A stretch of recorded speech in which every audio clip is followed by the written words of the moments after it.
সেই নবীর আরজি কবুল করলেন, বললেন আচ্ছা ঠিক আছে দেখাচ্ছি। কবরের সামনে গিয়ে দাঁড়ালেন।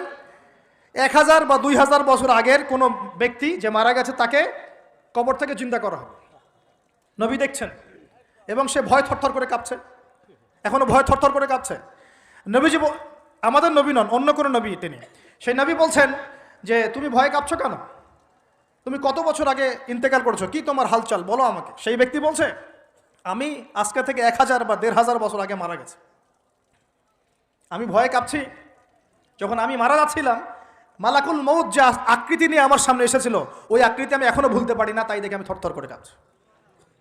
তিনি বলছেন যে আমি 1500 বছর হয়ে গেছে আমার মউতের, কিন্তু আমার দেহ থেকে এখন পর্যন্ত রূহ কবজ করার যে কষ্ট, এই কষ্ট এখনো যায় নাই।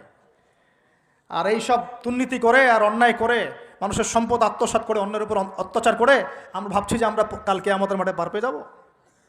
খালি কবরও যাও, তারপর বুঝবো। আল্লাহ রাব্বুল আলামিন আমাদের সবাইকে হৃদয়ের চোখটা খোলার তৌফিক দান করুন, হৃদয়ের কান